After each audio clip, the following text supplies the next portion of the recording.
इस वक्त हिमाचल प्रदेश में कोरोना वायरस के केसेस में थोड़ा सा इम्प्रूवमेंट आई है। पिछले 2 दिन से हमारे पास कोई भी पॉजिटिव केसेस नहीं आए।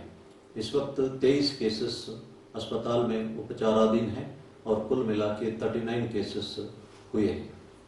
लॉकडाउन के नॉर्म्स के मुताबिक इंटर डिस्ट्रिक्ट और इंटर स्टेट मूवमेंट नहीं होगी। तो माइग्रेंट लेबरर्स का मूवमेंट तब होगी अगर वे काम में लौटना चाहते हैं।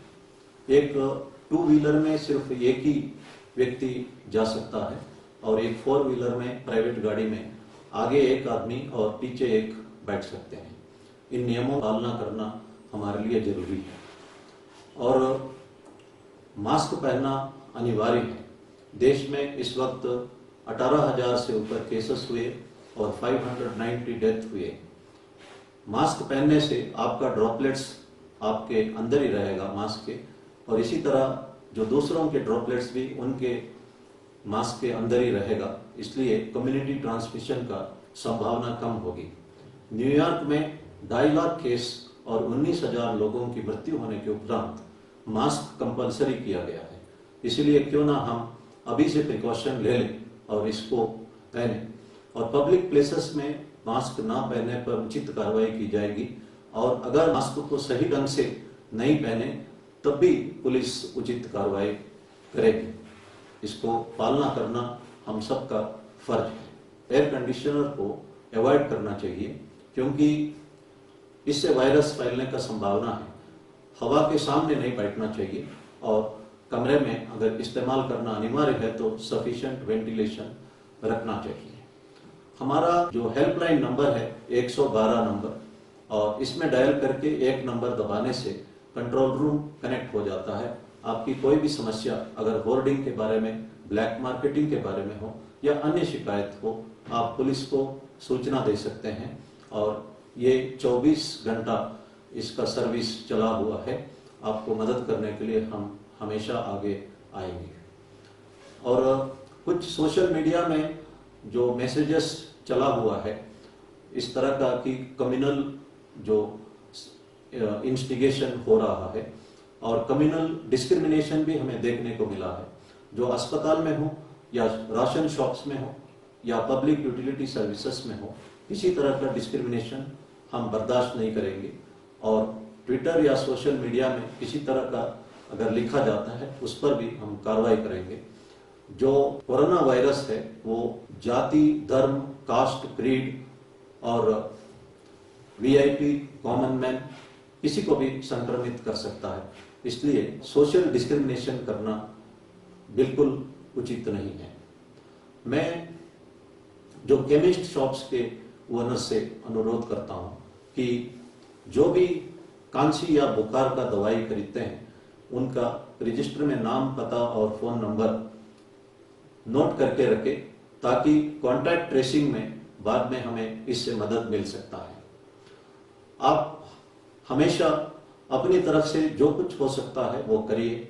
लॉकडाउन का नॉर्म्स का पालना करिए और बाकी सरकार अपनी तरफ से जो कुछ हो सकता है कर ही रहा है। God helps those who help themselves. कुछ लोग कहते हैं कि हमें भगवान का भरोसा है, हम लॉकडाउन का कोई नॉर्म्स, सोशल डिस्टेंसिंग का कोई नॉर्म्स या मास्क पहनने का नॉर्म्स हम नहीं पहनेंगे। ये अनुचित होगा। 14वीं शताब्दी में आपने सुना होगा कि ब्लैक डेथ हुआ है। यूरोप के आधा पॉपुलेशन खत्म हुआ था क्योंकि प्लेग के दौरान सब लोग चर्च में इकट्ठा होकर भगवान से प्रार्थना की और रिपेंट की। इस वजह से प्लेग फैल गई और ये फेमस ब्लैक डेथ उसका कॉन्सिक्वेंस था। आज विज्ञान, मेडिसिन और इंफॉर्मेशन बहुत आगे है, इसका हमें सदुपयोग करना चाहिए। जो कुछ निजामुद्दीन के मरकज में हुआ वो संतोषजनक नहीं है। इसी तरह जो ईरान में कोम शहर में लोग एक दरगाह में चले गए और वहां का दीवारों में किस करने लगे ताकि वो कोरोना वायरस से दूर रह सके, लेकिन इससे कोरोना वायरस वहां स्प्रेड हो गया। 85,000 केसेस हुए और 5,000 से ज़्यादा लोग शिकार हुए। 2 मेंबर पार्लियामेंट भी शिकार हुए और उस दरगाह को बंद करना पड़ा। इसलिए हमारे को जो कहा गया है उसका पालना करें। एक छोटी सी कहानी मैं कहना चाहता हूं कि एक गांव में फ्लड आता है और सरकार ने आदेश दिया गांव खाली करने का। एक घर में 3 लोग बैठे रहे। जब पानी लेवल बढ़ गया, सरकार ने बोट भेजा। उनमें से 2 लोग बोट में बैठ गए। एक आदमी ने कहा कि मुझे भगवान पर पूर्ण भरोसा है और मैं बोट पे नहीं बैठूंगा। और पानी लेवल बढ़ गया। जब वो छत पे खड़ा हो गया तो सरकार ने हेलीकॉप्टर भेजा। उसने कहा कि मैं हेलीकॉप्टर में नहीं बैठूंगा, मुझे भगवान पर पूर्ण भरोसा है। उनका मृत्यु होती है और दूसरे दुनिया में भगवान से पूछता है कि मैं आपसे पूर्ण भरोसा रखा कि मेरे को क्यों नहीं बचाया। भगवान ने कहा कि मैं सरकार द्वारा आपको वार्निंग दिया मकान खाली करने का, मैंने ही सरकार द्वारा आपको बोट भेजा, मैंने ही सरकार द्वारा आपको हेलीकॉप्टर भेजा और मेरी इशारा और अपना अपॉर्चुनिटी आप समझ नहीं सके और इसीलिए उसका कीमत आपको देना पड़ा। कुरान में लिखा है कि God will not change the state of people unless they change themselves. एक बार प्रॉफेट मोहम्मद ने देखा एक आदमी कैमल को खुला छोड़ के जा रहा था और उसने कहा है कि मुझे अल्लाह पर भरोसा है। प्रॉफेट मोहम्मद ने कहा कि सबसे पहले ये कैमल को पेड़ पे बांधो और फिर अल्लाह के ऊपर भरोसा करो। सबसे पहले हमारा फर्ज हमको निभाना चाहिए। भगवान सत्य साईं बाबा ने कहा, start early, drive slowly and reach safely. ये इनका फेमस कोटेशन है। लेकिन इतना एक्सीडेंट्स इसीलिए हो रहा है, हम ट्रैफिक के तमाम जो रूल्स है उसको तोड़ते हैं।